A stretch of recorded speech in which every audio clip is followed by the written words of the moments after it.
यहाँ पे हम देखेंगे कि यूबंटू 20.04 की इंस्टॉलेशन कैसे करनी है। उसका हम जो डेस्कटॉप एडिशन को इंस्टॉल करके देखेंगे। दो एडिशंस आते हैं, एक आपका सर्वर एडिशन होता है, एक डेस्कटॉप। तो यहाँ पे हम जो डेस्कटॉप एडिशंस को इंस्टॉल करेंगे। तो ध्यान रखना है कि जो डिफरेंट यूबंटू के सर्वर और डेस्कटॉप वर्जन अवेलेबल होते हैं, उसका जो वर्जन नंबर है वो कैसे सेट करते हैं, थोड़ी सी नॉलेज हो इसकी तो बेटर रहता है। तो ध्यान रखना कि यूबंटू के जो एक अप्रैल के अंदर एक वर्जन निकालते हैं और एक अक्टूबर के अंदर निकालते हैं। तो अप्रैल वाले को वो 04 की तरह डिनोट करते हैं और अक्टूबर वाले को 10। तो जो उन्होंने 2014 के अंदर निकाला था जो अप्रैल का वर्जन, उसको उन्होंने 14.04 कह दिया है। और ये जो 10 अक्टूबर में निकालता था 14.10। तो अगर 15 वाला है तो 15.04 हो गया, 15.10 हो गया। और 16 है तो 16.04 हो गया आपका, 16.10 हो गया। ऐसे करते करते जो 20 में आपका 20.04 अप्रैल में वर्जन है, जो अक्टूबर में है वो 20.10। तो इसका मीनिंग जो लेटेस्ट वर्जन अब यूबंटू का चल रहा है डेस्कटॉप और सर्वर वाला, वो 20.10 है। जो अगला वर्जन आएगा वो 21.04 होगा, जो अप्रैल में लॉन्च होगा। तो ध्यान रखना है जब भी आपने ये यूज़ करना है तो आपकी रिक्वायरमेंट्स है। अगर आपने सर्वर इम्प्लीमेंट करना है तो आप सर्वर वाला एडिशन डाउनलोड कर लीजिए। अगर आपको GUI चाहिए नॉर्मल वर्किंग के लिए तो आपने क्या कर लेना है, डेस्कटॉप वर्जन को डाउनलोड करना है। तो हम दोनों वर्जन को ही देखेंगे, पर यहाँ पे हम डेस्कटॉप को। और फिर एक चीज़ कि इतने वर्जन्स में यह गए कौन सा वर्जन आपको यूज़ करना चाहिए। तो आपने हमेशा ध्यान रखना है कि आपको प्रेफर होना चाहिए कि आप LTS एडिशन को यूज़ करिए, क्योंकि LTS का मीनिंग है लॉन्ग टर्म सपोर्ट। तो इसकी जो सपोर्ट है वो यूबंटू वाले वो ज़्यादातर तक सपोर्ट करते हैं। जनरली जो बाकी वर्जन्स होते हैं उनकी जो अप्रोक्सीमेटली आई थिंक 9 मंथ के करीब वो सपोर्ट देते रहते हैं। बट ये जो वर्जन है LTS, इसकी सालों साल सपोर्ट चलती रहती है। तो हमेशा रिकमेंडेड वर्जन जो आपका है वो LTS आपको यूज़ करना चाहिए। तो हमारे केस में भी हमने जो डेस्कटॉप है वो 20.0.4 LTS वर्जन को इंस्टॉल करके देखेंगे। तो यहाँ पे मैं जो दिखा रहा हूँ उसके स्क्रीनशॉट वगैरह दिखा रहा हूँ इंस्टॉलेशन के। तो आपने सबसे पहले क्या करना है कि ubuntu.com साइट पे जाके डाउनलोड कर लेना है। वहाँ पे अगर आपने डेस्कटॉप वाला वर्जन डाउनलोड करना है तो उस पर क्लिक कर देना है। कौन सा आपको वर्जन चाहिए वो भी आप स्पेसिफाई कर सकते हो। अगर सर्वर चाहिए तो आपका सर्वर। तो इसको आपने डाउनलोड करके किसी जगह पे आपने सेव कर देना है। उसके बाद आपने क्या कर लेना है, कोई भी आप वर्चुअलाइजेशन यूज़ कर सकते हो, वर्चुअल बॉक्स को यूज़ कर सकते हो या VM कर सकते हो। तो हमारे केस में हमने जो VMware को यूज़ कर रहे हैं तो उसमें हमने एक वर्चुअल मशीन क्रिएट कर दी है, जिसको हमने 4 GB रैम एलोकेट कर दी है, हार्ड डिस्क 30 GB दे दी है, और नेटवर्क अडेप्टर नेट, ताकि बाद में अगर हमने कुछ यूबंटू के अंदर इंस्टॉल करना है तो वो क्या करे, इंटरनेट चलता होना चाहिए। नेट ऑप्शन से क्या होता है कि अगर आपके होस्ट ऑपरेटिंग सिस्टम में इंटरनेट चल रहा है तो गेस्ट पे भी चलेगा। तो यहाँ पे हमने ISO स्पेसिफाई कर दी है, जो भी हमने डाउनलोड की थी ISO उसका पाथ स्पेसिफाई कर दिया है। तो हमारे केस में 4 GB RAM 30 GB hard disk दी हुई है और हमने स्पेसिफाई को पाथ कर दिया है डेस्कटॉप का। तो अब जैसे हम इंस्टॉल शुरू करेंगे तो वो क्या करेगा, जैसे हम क्लिक करेंगे पावर ऑन वर्चुअल मशीन पे क्लिक करेंगे तो ये हमारे पास वो थोड़ी सी ISO की टेस्टिंग वगैरह या फाइल सिस्टम्स की टेस्टिंग करना शुरू कर देगा। इसको आप क्या कर सकते हो, एस्केप भी कर सकते हो, Ctrl+C से कैंसिल भी कर सकते हो। तो अगर बार बार इंस्टॉल करने से प्रॉब्लम आ रही है आपको, तो हो सकता है आपकी ISO करप्ट हो या फाइल सिस्टम करप्ट हो, तब आप इसको फुली चेक होने दे सकते हो। अगर नहीं तो आप Ctrl+C से कैंसिल कर सकते हो।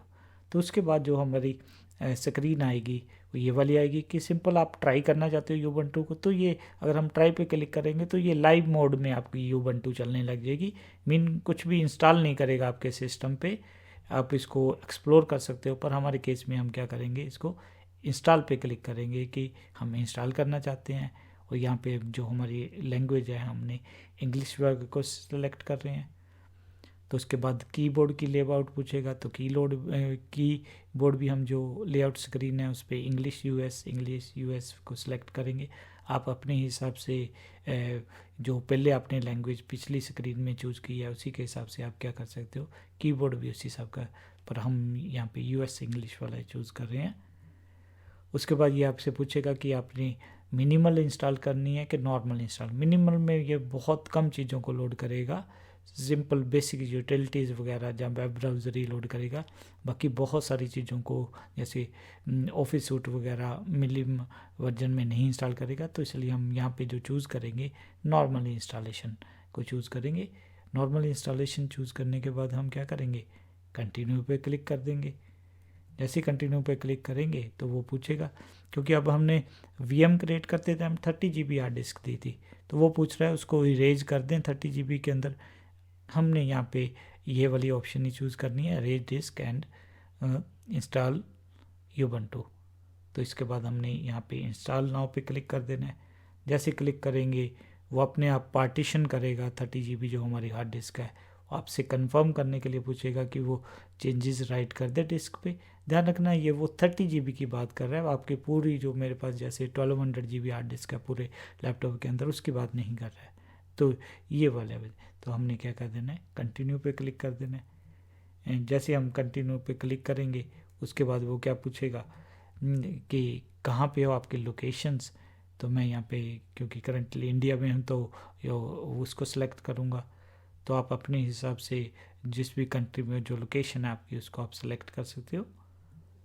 तो उसके बाद आपने यूज़र नेम और पासवर्ड असाइन कर देना है। तो मैंने अपना full name Vipin Gupta, computer का नाम हमने रख दिया है डेवऑप्स करके रख दिया है, क्योंकि इसी जो यूबंटू है हम इसके ऊपर काफ़ी कुछ करने वाले हैं, अलग अलग कंसेप्ट इम्प्लीमेंट करके देखेंगे।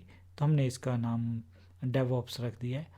जो हमने एक यूज़र नेम सेलेक्ट कर लिया है वो विपिन कर लिया है। पासवर्ड एक कम्प्लेक्स सा पासवर्ड दे दिया है। तो हम ऑटोमेटिकली लॉगिन नहीं करना चाहते हैं, तो हमने यहाँ पे बाय डिफ़ॉल्ट रहने दिया है कि जब भी हम से ये VM को स्टार्ट करें तो वो हमारे से पासवर्ड पूछे लॉगिन के लिए। तो ये हमने स्पेसिफाई कर देना है। तो उसके बाद वो इंस्टॉलेशन शुरू हो जाएगी। शुरू में वो फाइल्स वगैरह को कॉपी करेगा, तो इंस्टॉलेशन कंटिन्यू रहेगी। आपको ये बात साथ साथ बताता रहेगा क्या क्या इंस्टॉल कर रहा है, उसकी थोड़ी सी डिस्क्रिप्शन दे देगा है। जैसे इसमें वो बता रहा है कि फायरफॉक्स इंक्लूडेड है, ईमेल क्लाइंट थंडरबोल्ट है, तो और भी वो बता रहा है कि क्रोमियम भी सपोर्टेड है। तो वो आपको साथ साथ मैसेज देता रहेगा। तो यहाँ पे वो फाइल ये प्रोसेस जो है इंस्टॉलेशन का ये 15 से 25 मिनट्स ले सकता है, आपके अकॉर्डिंग टू जो आपकी लैपटॉप की स्पीड है, कितनी आपने रैम एलोकेट की है उस हिसाब से। उसके बाद आपके पास क्या आ जाएगा, ये वाला एक मैसेज आ जाएगा इंस्टॉलेशन कंप्लीट। तो यहाँ से वो आपको रीस्टार्ट के लिए कह रहा है, तो हमने रीस्टार्ट कर देना है। तो फिर वो एक मैसेज देगा कि आपने प्लीज़ अगर हमने इंस्टॉलेशन मीडिया को रिमूव कर लीजिए। तो हमने क्योंकि ISO से इंस्टॉल किया है तो हमारे पास कोई इंस्टॉलेशन मीडिया नहीं है, तो आपने क्या कर देना है, प्रेस एंटर कर। अगर आपने CD या DVD से इंस्टॉल किया है तब आपने ध्यान रखना है कि एंटर प्रेस करने से पहले आपने वो जो CD या DVD है उसको रिमूव कर देना है, फिर एंटर प्रेस कर देना है, ताकि वो अब हमारा नॉर्मल हार्ड डिस्क से बूट कर सके। उसके बाद हमारे पास ये लॉगिन स्क्रीन आ जाएगी रीस्टार्ट करने के बाद। तो वहाँ पे आपने क्लिक कर देना है, ये पासवर्ड पूछेगा तो पासवर्ड दे देना है, लॉगिन जो डिटेल्स हैं आपकी भर दीजिए। उसके बाद ये हमारे पास एक लॉगिन स्क्रीन आ जाएगी। लॉगिन स्क्रीन आने के बाद हम क्या करेंगे, हम यहाँ पे एक टर्मिनल ओपन कर सकते हैं। टर्मिनल ओपन करके IP एड्रेस वगैरह चेक कर सकते हैं। जैसे ये पर्टिकुलर इंस्टांस है, इसको हमें क्या मिला हुआ है, IPS ये वाला है। और हम सबसे पहली कमांड हमेशा यूबंटू में जो चलाते होते हैं वो एप्ट-गेट अपडेट चलाते होते हैं। तो ये जो रेपोजिटरी वगैरह की इन्फॉर्मेशन होती है जहाँ से हमने फ्यूचर में कुछ अगर सॉफ्टवेयर वगैरह इंस्टॉल करने हैं उसकी इन्फॉर्मेशन को वो अपडेट कर देता है। तो यहाँ पे वो पासवर्ड पूछेगा तो हमने विपिन का पासवर्ड दे देना है, तो ये अपडेट प्रोसेस वगैरह स्टार्ट हो जाएगा। तो हम अगली वीडियो में देखेंगे कि हम जो बाकी कंसेप्ट इंप्लीमेंट करने हैं तो इस यूबंटू पे इंप्लीमेंट नहीं करेंगे जो हमने क्रिएट किया है। इसका पहले एक क्लोन क्रिएट करेंगे, क्लोन के अंदर एक्सपेरिमेंट करेंगे, फिर कोई और एक्सपेरिमेंट करना है तो ये इस मशीन को हम लेके चलते हैं कि हमने एक ये टेम्पलेट सा बना दिया है, एक मास्टर मशीन तैयार कर दी है जब भी हमने कोई यूबंटू पे नए कंसेप्ट वगैरह हैंडल करने होंगे तो हम हमेशा इस मशीन का एक क्लोन बना लिया करेंगे। क्लोन बनाने के बाद उसके अंदर काम करा करेंगे। तो क्लोन का जो IP एड्रेस वगैरह होगा वो डिफरेंट होगा, इसलिए हम यहाँ पे ज़्यादा इस पर स्ट्रेस नहीं दे रहे हैं कि इसका IP एड्रेस क्या है। तो ये थी हमारी यूबंटू की इंस्टॉलेशन 20.04। इसमें बहुत सारे कंसेप्ट हम देखने वाले हैं, डिफरेंट इम्प्लीमेंट करना है।